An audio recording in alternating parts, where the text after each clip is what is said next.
All right, the space race. All right, so we're going to look now at the competition between the United States and the Soviet Union to get people into space, to conquer, and we'll put that in quotes, right? Two very important things come out of the space race. The first one is, may the force be with you, is Star Wars. We don't get people into space. We don't ever get to see Yoda and Darth Vader going at it, all right? Number two is Star Trek. We don't have the space race. We don't have Spock telling people to live long and prosper. All right. If you look at the definition, right, we're going to kind of come up with our own. We're going to say it's a competition between, and I'm going to abbreviate between, however you want to do it, it's totally fine with me, right, between the U.S. and the Soviet Union to, I'm going to write the words conquer in quotes, to conquer space. All right. Now, everything during the Cold War is a competition between the United States and the Soviet Union, as we already know. Right? Who can have the most amount of nuclear missiles? Who can have the largest military? Who can have the most allies? Right? Now we're looking at it from a science/technological perspective. Okay? Which is the first country to put people into space? Which is the first country to put somebody on the moon? And whoever can do that can kind of, beat their chest and brag to the rest of the world, we're the smartest, most advanced country in the world.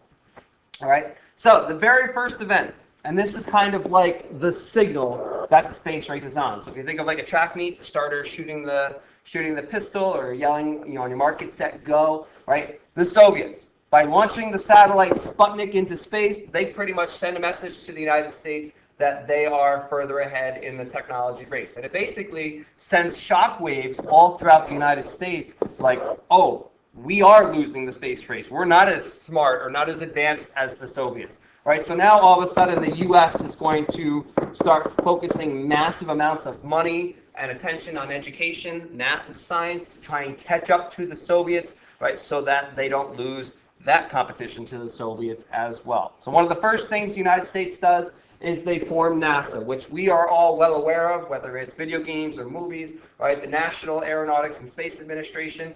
Now, pretty much, right, the whole purpose is to give our space program some kind of organization and direction, right? So it's not just a bunch of random departments within government. Now it is one significant department that controls all space activity, right, and direct response to the launching of Sputnik.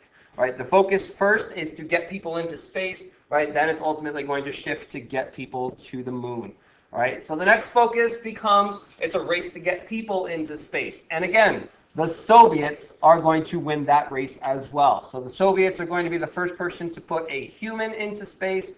All right, the United States, in just under 1 month later, is also going to put someone into space. Right, so now the race now becomes to how can we get to the moon? Where comes JFK's famous, one of my favorite JFK speeches, we choose to go to the moon, right? Where he basically challenges, so it's right here, we choose to go to the moon at Rice University, and here he is giving that speech there. Right, and basically what he does is he challenges the nation.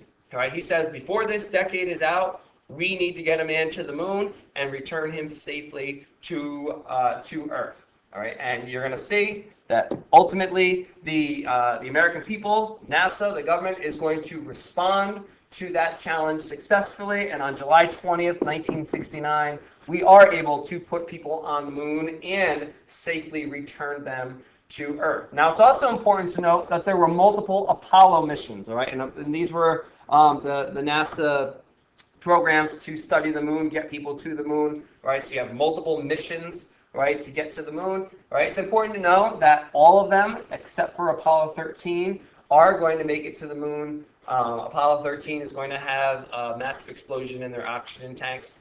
Very good movie showing us the issues that Apollo 13 have. It's on TV quite a bit if you ever get to see it. Right. So when we look at the space race as a whole, right, the U.S.